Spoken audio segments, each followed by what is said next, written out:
वहां से निकलते हैं और उनकी गाड़ी पर बैठते हैं। जब राहुल आसमान की तरफ देखता है, वो देखता है कि अंधेरा होने लगा है। वो अदिति से कहता है, अदिति, हमें उस पत्ते को पा लिया है, वो भी सूर्यास्त होने से पहले। अदिति राहुल से कहती है, हाँ राहुल, हमने कर दिखाया। राहुल अपनी बाइक स्टार्ट करता है। वैसे ही अदिति उससे सवाल करती है, वैसे उस पेड़ से आवाज आई कि तुमने मेरी जान बचाई, तो क्या कोई ऐसा भी रहस्य है जो तुम मुझे बताना चाहते हो? राहुल बाइक चलाने लगता है और कुछ नहीं कहता। अदिति थोड़ा इरिटेट होकर पूछती है, राहुल, तुम कुछ बताओगे मुझे? क्या कुछ ऐसा हुआ है जो मुझे नहीं पता? और तुम आखिरी में वो फल वाली क्या बात कर रहे थे उस पेड़ से? मेरे तो सब कुछ सर के ऊपर से गया। राहुल बाइक रोकता है और पीछे मुड़कर अदिति को देखने लगता है। वो सिर्फ इतना कहता है, अदिति, मैं तुम्हें सब कुछ बताऊंगा, लेकिन अभी हम पहले घर पहुंच जाते हैं। पापा को ये पत्ते दिखा देते हैं और इस शस्त्र का उपयोग कैसे करना है ये समझ लेते हैं। फिर तो हम साथ में ही हैं। सब कुछ बता दूंगा तुम्हें। अदिति धीरे से अनचाहे मन से कहती है, ठीक है, लेकिन बाद में बताना जरूर। राहुल थोड़ा गंभीर स्वर में कहता है, सुनो, कुछ मांगू तुमसे? अदिति कहती है, हाँ बोलो ना। राहुल कहता है, अपने पापा को इस बारे में ज्यादा कुछ मत बताना। उन्हें सिर्फ इतना कहना कि तुम गई और तुमने पेड़ से गिरे इन पत्तों को उठा लिया, बस इतना ही। राहुल के ये कहते ही अदिति थोड़ा चौंक जाती है और पूछती है, क्यों राहुल, क्या बात है? तुम क्यों नहीं चाहते कि हम पापा को सब कुछ डिटेल में बताएं? जैसे मेरा बेहोश हो जाना, तुम्हारा मेरी जान बचाना, सब कुछ। राहुल कहता है, देखो अदिति, मैं तुम्हें इस सवाल का जवाब भी दूंगा, लेकिन अभी के लिए तुम मुझ पर भरोसा कर सकती हो। अदिति इस सवाल का कुछ जवाब नहीं देती है। गाड़ी चलाते हुए कुछ देर इंतजार करने के बाद राहुल पूछता है, अरे बताओ, भरोसा करती हो? इस बात पर अदिति थोड़ा गुस्सा होते हुए लेकिन अपनेपन के साथ कहती है, अरे भरोसा करती हो मतलब क्या? तुम पर भरोसा नहीं करूंगी तो किस पर करूंगी राहुल? ये शब्द सुनकर राहुल खुशी हो रहा होता है कि तभी अदिति आगे कहती है, लेकिन मैं उमेश को बहुत मिस करती हूं राहुल।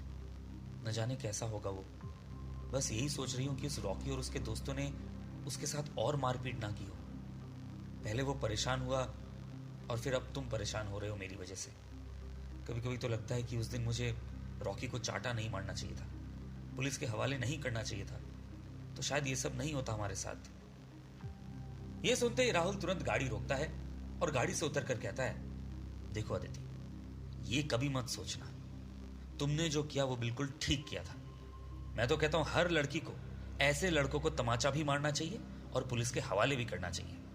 जब ऐसे लोगों को दंड मिलता है तभी समाज से गुंडों का राज खत्म होता है। अदिति तुरंत कहती है, थैंक्स राहुल, ये सब कहने के लिए, नहीं तो मैं तो मन ही मन खुद ही को कोस रही थी। राहुल गाड़ी चालू करता है और कहता है, तो अब चलते हैं फटाफट घर पर। और वो दोनों वहां से निकल जाते हैं। जहां एक और राहुल और अदिति इन सब बातों में खोए थे, वहीं दूसरी ओर एक रहस्यमयी घटना घटने जा रही थी। एक इंसान जिसका चेहरा नजर नहीं आ रहा है, वो अपने हाथ में खाने की प्लेट लेकर एक दरवाजे के सामने रखता है। दरवाजे के नीचे से एक हाथ कांपते हुए आता है और उस प्लेट को ले जाने लगता है। उस दरवाजे के भीतर से आवाज आती है, कितनी भी कोशिश कर ले तू अमर नहीं हो पाएगा। मुझे यहां बंदी बनाकर तू अगर ये सोच रहा है कि मैं तुझे अमर होने का राज बता दूंगा तो वो नहीं होगा। मैं मर जाऊंगा लेकिन तुझे कुछ नहीं बताऊंगा। और ये कहकर वो बुढ़ा आदमी जोर जोर से हंसने लगता है। और वो आदमी जिसने अभी अभी बुढ़े आदमी के सामने खाने की थाली रखी थी, वो वहां से जाने लगता है। लेकिन तभी उसकी कलाई पर बना हुआ एक निशान साफ नजर आता है, जिसमें बिच्छू बना हुआ है। वो आदमी कुछ नहीं कहता, लेकिन तभी सामने से बुढ़ा आदमी अपने कांपते हुए हाथों से भोजन को स्पर्श करता है और उसे सूंघने लगता है। वो जोर जोर से हंसते हुए कहता है, देख तुझे एक जादू दिखाता हूं। उस बुढ़े आदमी के ये कहते ही वो आदमी जो कि बाहर जा रहा था, वो तुरंत रुक जाता है। तभी वो बुढ़ा आदमी कहता है, वैसे तो तूने मुझे यहां अंधेरे में बंद करके रखा है, जमीन के नीचे, जहां ना सूर्य की रोशनी पड़ती है और ना ही चंद्रमा की ठंडक मिलती है। लेकिन फिर भी मैं तुझे बताता हूं कि आज अमावस्या है, आज आसमान में चंद्रमा नहीं निकला है। वो निशान वाला आदमी ये सब सुनकर वहां से चला जाता है। दूसरी ओर अदिति और राहुल अपने घर पहुंचते हैं और गाड़ी से उतरते हुए दरवाजा खटखटाते हैं। अदिति के पापा दौड़ते हुए आते हैं और दरवाजा खोलकर सबसे पहले अदिति को गले लगाते हैं। अदिति तुरंत अपने पापा से कहती है, पापा मैं ठीक हूं। राहुल और अदिति दोनों घर में कदम रखते हैं और अदिति अपने पिता के हाथ में वो पत्ते देती है। वो पत्ते देखकर अदिति के पिता के चेहरे पर खुशी नजर आती है और वो कहते हैं, ये है इस सदी का सबसे घातक अस्त्र जो कि कभी विफल नहीं होता। अब तुम्हारा बदला जरूर पूरा होगा बेटी। यह सुनकर अदिति भी गंभीर स्वर में कहती है, हाँ पापा, अब मैं उन लोगों को जिंदा नहीं छोड़ना चाहती। कल मारूंगी मैं रॉकी के दोस्त अजीत को, जिसने मुझे छूने की हिम्मत की थी। जहां अदिति अजीत को मारने के लिए उत्साहित थी, वहीं राहुल अब भी सिर्फ अदिति के पिताजी की तरफ देख रहा था। वो खुद से कहता है, मुझे बार बार ऐसा क्यों लगता है जैसे अंकल मुझसे कुछ छुपा रहे हैं। कुछ तो है जो मुझे नहीं पता। आज मैं अंकल का सच जान कर रहूंगा। अदिति अपने पिताजी से पूछती है, पापा अब आप बताइए ये कैसे संभव होगा? हम उस अजीत को कैसे मारेंगे? अदिति के पिताजी इस बात का जवाब दे पाते उससे पहले राहुल कहता है, और अंकल अगर आप बुरा ना माने तो मैं वो पूरी कहानी जानना चाहता हूं। क्यों आपने हमें उन पत्तों के पास भेजा था और आपको ये सब कैसे पता है? क्योंकि ये सब बहुत इंटरेस्टिंग है। ये सब सुनते ही अदिति के पिताजी के चेहरे पर मुस्कुराहट आ जाती है, लेकिन अदिति आगे आकर कहती है, तुम्हें ये सब कुछ सच लगा? मुझे तो कुछ। लेकिन अदिति कुछ कहती उससे पहले राहुल उसे चुप रहने का इशारा करता है।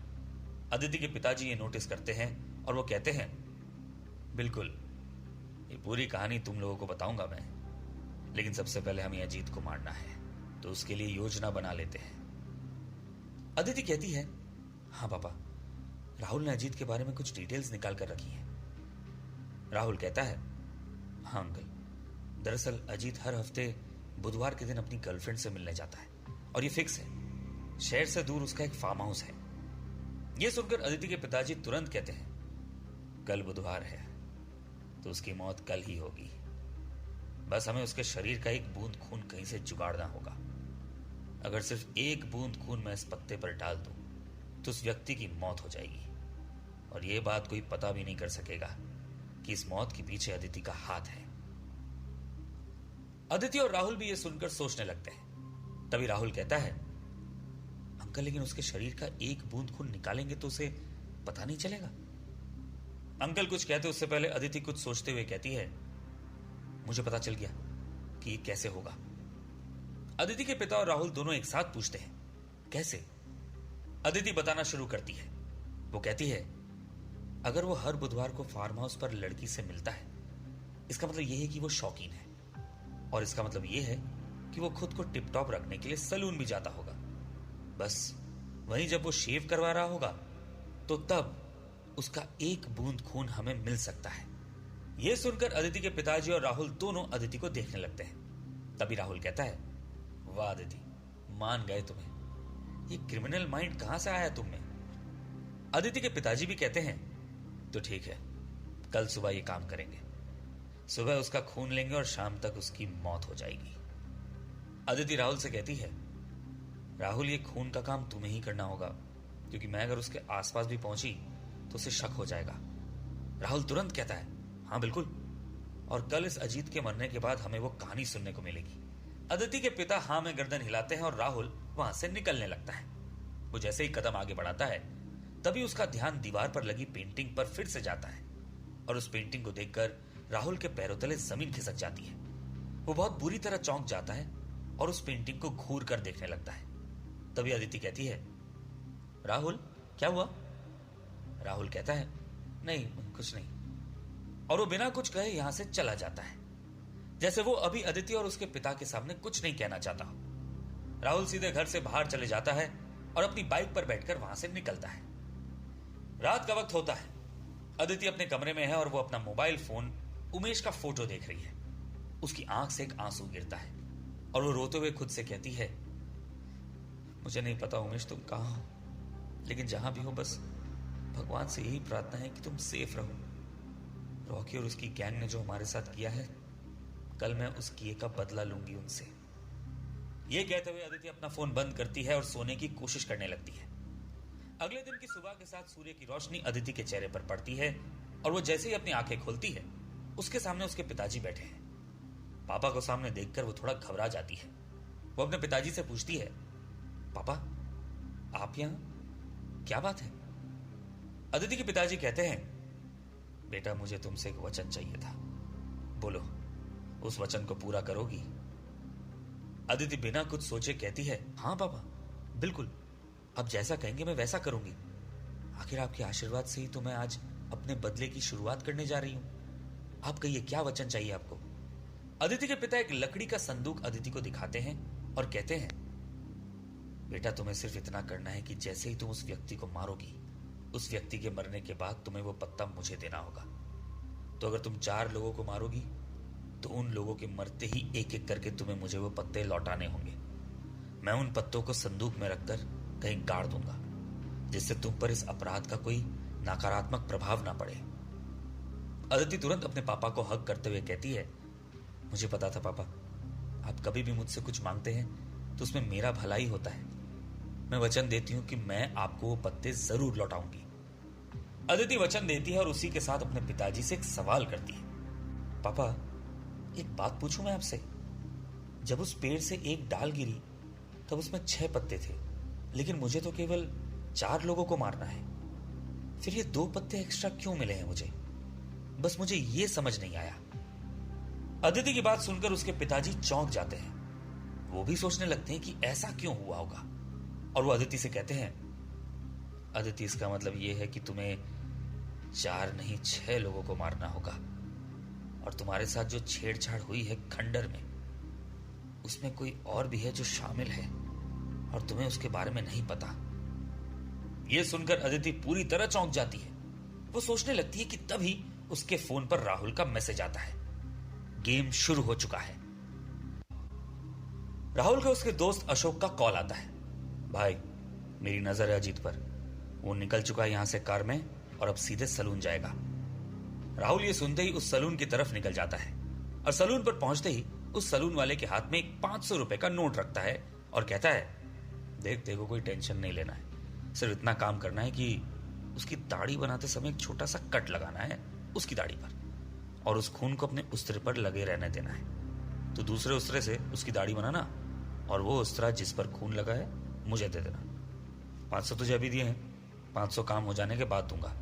सलून वाला थोड़ा घबराते हुए कहता है, सर ये सब क्या चल रहा है मुझे नहीं पता, पर डर बहुत लग रहा है। राहुल उसे समझाते हुए कहता है, डरने का नहीं, इतना समझ ले कि तू दाढ़ी बनाकर लोगों के चेहरे को साफ करता है और हम समाज को साफ करने का प्लान कर रहे हैं। यह कहकर राहुल सलून से पीछे जाकर छुप जाता है और तभी सलून में अजीत की एंट्री होती है। अजीत को सलून वाला एक कुर्सी पर बैठाता है और उसकी शेविंग करने लगता है। अजीत सलून वाले से सवाल करता है, तुझे कैसे पता कि मुझे दाढ़ी ही करवानी है, जो सीधे मेरी दाढ़ी साफ करने लग गया? यह सुनकर सलून वाला घबरा जाता है और पीछे छुपे हुए राहुल की धड़कनें तेज हो जाती हैं। अरे बाप रे, कहीं इस अजीत को पता तो नहीं चल गया कुछ भी। राहुल ये सोच ही रहा होता है कि तभी सलून वाला लड़का कहता है, अरे सर हर बुधवार को आप दाढ़ी बनवाने आते हो, तो मैं यही समझा कि आप दाढ़ी बनवाने आए होंगे। अजीत पहले तो उसे घूर कर देखता है और फिर कहता है, वाह बेटा, ध्यान रखता है तू मतलब मुझ पर, अच्छा है। यह सुनकर राहुल भी राहत की सांस लेता है। सलून वाला दाढ़ी बनाते हुए एक छोटा सा कट लगा देता है और बड़ी ही सफाई से उस खून को उस्तरे पर लेकर उस उस्तरे को साइड में रख देता है। उस समय अजीत की आंखें बंद हैं और सलून वाला तुरंत दूसरे उस्तरे से दाढ़ी बनाने लगता है और खून लगे उस्तरे को खिड़की से पीछे राहुल को दे देता है। राहुल तुरंत 500 रुपए और देता है सलून वाले को और अपनी बाइक लेकर वहां से निकल जाता है। सलून वाला भी अजीत की दाढ़ी बनाकर उसे रवाना कर देता है। अजीत अपनी कार में जाकर बैठ जाता है और कार चलाने लगता है। वो इस बात से पूरी तरह बेखबर है कि आज उसकी मौत का चक्रव्यूह बिछाया गया है। राहुल तेजी से कॉलेज के खंडर की तरफ निकलता है जहां अदिति के साथ छेड़छाड़ हुई थी। वहां अदिति उस पत्ते को लेकर राहुल का इंतजार कर रही है। राहुल जैसे ही वहां पहुंचता है, अदिति के चेहरे पर घबराहट के भाव देखता है और उससे सवाल करता है, अदिति सब ठीक है? अदिति कहती है, मैं आज पहली बार जिंदगी में किसी को मारने जा रही हूं, थोड़ा डर तो लगेगा ही। राहुल उससे कहता है, देखो ये सब करने के लिए अगर तुम्हारा दिल नहीं मान रहा है तो मत करो, पर क्लियर रहो कि एक बार हम इस खेल में उतर गए तो हम पीछे नहीं हट सकते। अदिति राहुल की आंखों में आंखें डालकर कहती है, पीछे हटने का तो सवाल ही नहीं उठता राहुल। इसलिए मैंने पत्ते पर खून की एक बूंद डालने के लिए इस खंडर को चुना है। ये वो जगह है जहां मेरे उमेश को छीना गया था, जहां मेरा वीडियो बनाया गया था और जहां मेरे साथ उन्होंने वो घिनौनी हरकत की थी। मैं भावुक जरूर हो सकती हूं, पर उन्हें माफ नहीं कर सकती। यह सब कहते हुए अदिति की आंख गुस्से से लाल हो जाती है। राहुल तुरंत उसे हग करता है और समझाते हुए कहता है, देखो अदिति, तुम जो कर रही हो वो करना बहादुरी का काम है और हमें इस युद्ध में जीत हासिल करनी ही होगी। अदिति हां में गर्दन हिलाती है और राहुल से पूछती है, कहां है खून? राहुल अपने बैग में से एक पॉलिथीन निकालता है और उसमें से उस्तरा निकालते हुए कहता है, ये लो, तुम्हें सिर्फ इस उस्तरे को उस पत्ते पर टच करना है। वो बूंद पत्ते पर लगते ही उस अजीत की मौत हो जाएगी। अदिति उस्तरे को हाथ में लेते हुए कहती है, काश मैं उसे मरते हुए देख पाती तो ज्यादा खुशी होती मुझे।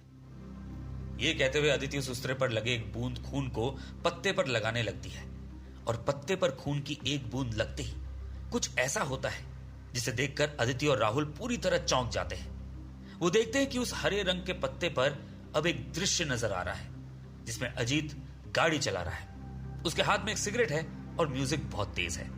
लेकिन अचानक गाड़ी चलाते चलाते अजीत अपनी गाड़ी को रॉन्ग साइड पर ले लेता है और उसके चेहरे से यह साफ नजर आ रहा है जैसे उसका दिमाग अब उसके कंट्रोल में नहीं है। रॉन्ग साइड पर आ गई उसकी गाड़ी को वो चलाने लगता है और सामने से एक ट्रक आ रहा होता है जिसकी स्पीड काफी तेज है। अदिति और राहुल ये पूरा दृश्य उस पत्ते पर घटते हुए देख रहे हैं और तभी सामने से आ रहा ट्रक अजीत की कार को एक जोरदार टक्कर मारता है। पत्ते पर यह दृश्य देखकर राहुल और अदिति पूरी तरह स्तब्ध रह जाते हैं। वो देखते हैं कि ट्रक से टक्कर खाने के बाद वो गाड़ी 3-4 बार पलटती है और फिर जमीन पर उल्टी गिर जाती है। कुछ ही पलों में उस कार से पेट्रोल निकलने लगता है और देखकर ऐसा लगता है वो पेट्रोल अब कार के चारों तरफ फैला हुआ है। तभी अजीत अपनी आंखों के सामने उस सिगरेट को देखता है जो वो पी रहा था और वो सिगरेट जमीन पर पड़ी है लेकिन अभी भी सुलग रही है।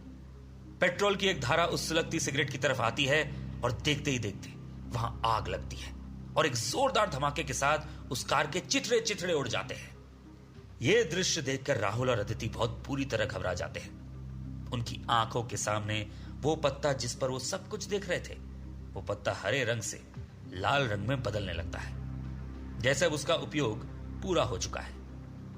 यह सब देखकर राहुल अदिति से कहता है, तो इसका मतलब यह है कि इस पत्ते से जुड़ी हर बात सच है और यह पत्ता सच में एक अचूक शास्त्र है। जहां एक और राहुल और अदिति उन्हें मिले शस्त्र की शक्ति को जान चुके थे, वहीं दूसरी ओर रॉकी, जो कि अजीत की मौत से पूरी तरह अनजान है, वो एक आदमी से मिलता है। वो आदमी अभी भी स्विमिंग पूल के पास बैठा है। रॉकी उस आदमी से कहता है, हमसे एक बहुत बड़ी गलती हो गई है, उस लड़की का वीडियो हमसे खो गया है। यह सुनते ही वो इंसान मुड़कर रॉकी की तरफ देखता है और उसके चेहरे पर गुस्सा साफ नजर आ रहा है। वो इंसान कोई और नहीं, अदिति का बॉयफ्रेंड उमेश है। राहुल और अदिति दोनों खंडर में हैं और अदिति राहुल से कहती है, देखो, पापा ने मुझे कहा था कि हर मौत के बाद मुझे ये पत्ता ले जाकर उन्हें देना होगा, तो चलो अब मुझे जल्दी घर छोड़ दो। राहुल मन ही मन खुद से सवाल करता है, अंकल चाहते क्या है? कुछ समझ नहीं आता। अब इस लाल हो चुके पत्ते का वो करेंगे क्या? वो ये सब सोचता हुआ अदिति को लेकर उस खंडर से निकलता है। तभी पास बनी कॉलेज की नई बिल्डिंग से कोई उन्हें देख रहा है। वो इंसान कोई और नहीं, सुहास है। सुहास शक भरी आवाज में खुद से कहता है, ये दोनों यहां इस खंडर में क्या कर रहे हैं? कुछ तो बात है। अदिति के पिताजी घर पर टीवी के सामने बैठे हैं और वो न्यूज देख रहे हैं, जहां संवाददाता कहती है, आज इस हॉस्टल रोड पर एक ऐसी घटना घटी है जिस पर किसी को यकीन नहीं हो रहा है। अचानक कार चला रहे एक लड़के ने अपनी गाड़ी रॉन्ग साइड पर डाल ली, जिससे उसकी मौत हो गई। लड़के का नाम अजीत जोशी बताया जा रहा है और ऐसा माना जा रहा है कि उसने आत्महत्या की है। यह खबर सुनते ही अदिति के पिताजी के चेहरे पर एक स्माइल आती है और तभी उस घर में अदिति राहुल के साथ कदम रखती है। वो जाकर सीधे वो पत्ता अपने पिता के हाथ में देती है और अदिति के पिता तुरंत उठकर उस पत्ते को अपने कमरे में रखे संदूक में रख देते हैं, जहां वो जादुई किताब भी रखी हुई है। राहुल ये सब बाहर से देख रहा है और उसके मन में अदिति के पिताजी के लिए बहुत सारा संदेह है। अदिति के पिताजी बाहर आते हैं और कहते हैं, अब अगला नंबर किसका है? लेकिन राहुल तुरंत बोल पड़ता है, अंकल मुझे आपसे इस शस्त्र का इतिहास जानना है, कैसे ये बना था, क्या कहानी है इसके पीछे।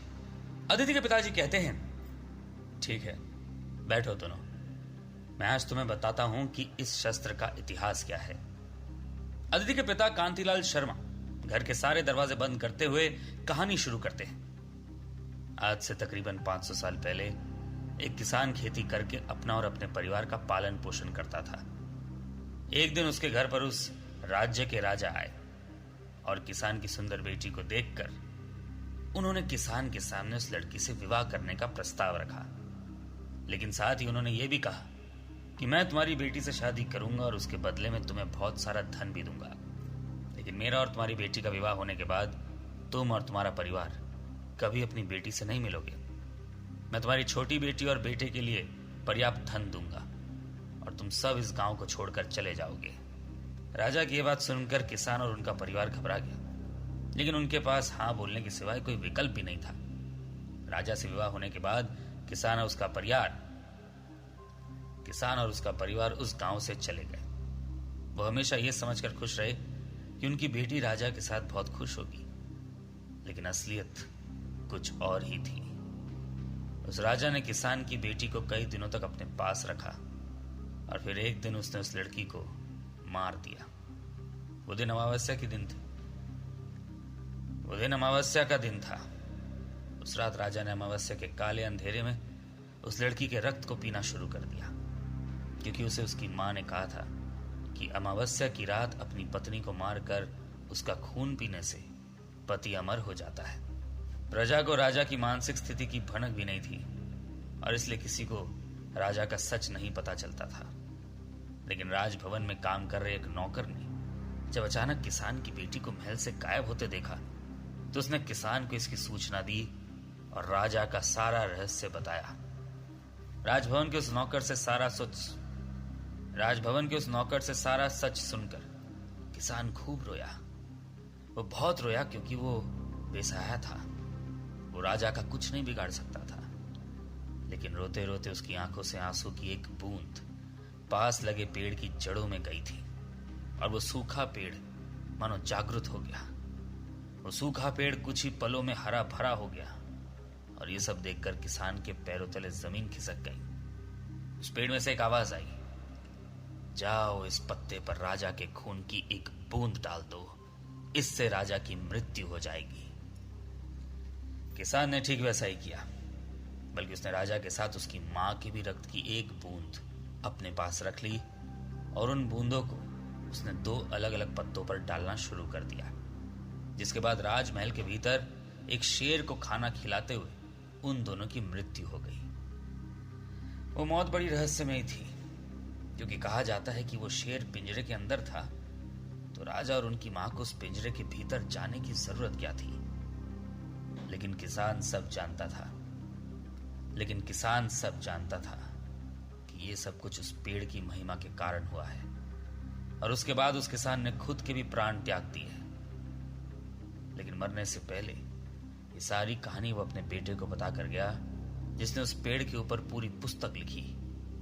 और ये वही पुस्तक है जो अदिति और आप दोनों को उस टंकी के अंदर मिली थी। यह सब सुनकर राहुल और अदिति का मुंह खुला रह जाता है। तभी अदिति के पिताजी कहते हैं, चलिए अब आप दोनों को आराम करना चाहिए, कल हमें सुधीर और सुहास को मारना है। अदिति हां में गर्दन हिलाती है और राहुल उस घर से बाहर चला जाता है। राहुल के जाते ही अदिति के पिताजी भी अपने कमरे में सो जाते हैं। जहां एक और राहुल और अदिति उस शस्त्र का अतीत जानकर अचंभित थे, वहीं दूसरी ओर रॉकी अपनी आंखों के सामने अजीत का शरीर देखकर बहुत दुखी होता है। उसकी आंखों में आंसू हैं, लेकिन तभी सुहास उसके पास आता है और कहता है, रॉकी भाई तुम्हें कुछ बताना है। रॉकी वहां से थोड़ा बाहर निकलता है और सुहास रॉकी से कहता है, भाई मुझे नहीं पता क्या लफड़ा है, लेकिन मैंने शाम में उस अदिति और राहुल को उसी खंडर में देखा था जहां हमने उसका वीडियो बनाया था और उसी समय के आसपास अजीत की मौत हुई है। मुझे कनेक्शन नहीं पता, लेकिन कुछ तो है जो चल रहा है और हम देख नहीं पा रहे हैं। रॉकी कहता है, अगर ऐसा है तो वो अदिति कल का सूर्यास्त नहीं देखेगी। कल की सुबह मेरे दोस्त अजीत की चिता जलेगी और कल की शाम उस अदिति की। जहां एक और रॉकी को राहुल और अदिति पर शक हो चुका था, वहीं दूसरी ओर अदिति रात की 2 बजे आराम से अपने कमरे में सो रही थी। तभी कोई खिड़की के सहारे उसके कमरे में चढ़ने की कोशिश करता है। अदिति इस बात से पूरी तरह अनजान है। वो आदमी धीरे धीरे अदिति के कमरे के अंदर घुसता है और वो जैसे ही अपना पहला कदम आगे बढ़ाता है, वो देखता है कि कोई खड़ा है उसके सामने, और वो कोई और नहीं, अदिति है। अदिति उस इंसान की हुडी हटाकर कहती है, राहुल, ऐसे चोरी चुप के कौन आता है घर में, कुछ बताओगे? राहुल तुरंत अपने बैग से कुछ निकालता है और वो जैसे ही उस पैकेट को खोलता है, अदिति चौंक जाती है। वो राहुल से पूछती है, तुम्हें कैसे पता मेरा आज बर्थडे है और ये केक लाने की क्या जरूरत थी? राहुल तुरंत बैग से एक छोटी सी कैंडल निकालता है और उस केक पर लगा देता है। ये सब देखकर अदिति की आंख में आंसू आ जाते हैं। राहुल उसे समझाते हुए कहता है, अरे रोने का दिन नहीं है आज सेलिब्रेट करने का दिन है, चलो केक काटो। अदिति अपने आंसू पोंछते हुए केक काटना शुरू करती है और राहुल धीरे धीरे बर्थडे सॉन्ग गाता है। Happy birthday to you, happy birthday to you, happy birthday, happy birthday, happy birthday Aditi. Rahul Aditi को केक खिलाता है और अदिति भी राहुल को केक खिलाती है। राहुल अदिति से कहता है, यू नो व्हाट, तुम्हारे साथ रात के 2 बजे एक कमरे में होना और तुम्हारे हाथ से केक खाना, ये मेरी जिंदगी का सबसे खूबसूरत पल है। ये सुनकर अदिति कहती है, थैंक यू राहुल, लकी तो मैं हूं कि मुझे तुम जैसा दोस्त मिला। लेकिन सच कहूं तो मैं उमेश को मिस कर रही हूं। मैं बस इतना जानना चाहती हूं कि वो जिंदा भी है या नहीं। और ये कहते हुए वो रोने लगती है। राहुल उसे हग करता है और कहता है, आई प्रॉमिस यू अदिति, 2 दिन में मैं उमेश को भी ढूंढ निकालूंगा। ये सुनते ही अदिति बहुत खुश हो जाती है, लेकिन राहुल आगे कहता है, पर एक बात कहूं, उमेश के आने के बाद अपने इस दोस्त को भूल तो नहीं जाओगी? ये सुनते ही एक पल के लिए अदिति के चेहरे की हंसी गायब हो जाती है, जैसे उसने कभी इस बारे में सोचा ही ना हो। राहुल कहता है, अरे मैंने ऐसे ही कह दिया, इतना मत सोचो, चलो बाय बाय। अदिति उससे पूछती है, तुमने खाना खाया आज? राहुल हाँ में गर्दन हिलाता है और अदिति उससे कहती है, झूठ मत बोलो, आई नो तुमने खाना नहीं खाया है, अब यहीं बैठो, मैं गर्म करके लाती हूँ किचन से। ये कहकर अदिति किचन की ओर निकल जाती है और राहुल जैसे ही दरवाजा लगाने को जाता है, उसकी नजर अदिति के पापा के कमरे पर पड़ती है। अदिति किचन में घुसती है और राहुल अदिति के पिता को देखता है कि वो अभी भी जागे हुए हैं, अपने कमरे में कुछ पढ़ रहे हैं। वो तुरंत दरवाजा बंद करके अदिति के बेड पर लेट जाता है। जहां एक और अदिति के कमरे में उसके बर्थडे का जश्न मना था, वहीं दूसरी ओर एक रहस्यमयी जगह पर वो बूढ़ा आदमी खाने के लिए चिल्ला रहा है, जिसे एक दरवाजे के पीछे कैद किया गया है। वो चिल्लाते हुए कहता है, क्या मुझे आज खाना देना भूल गए हो? यह अपने गुरु को भूखा मारने की योजना है। तभी उस बेसमेंट में एक आदमी के कदम रखने की आवाज आती है। उसके हाथ में एक प्लेट है और वो उस प्लेट को बूढ़े आदमी के सामने रखता है।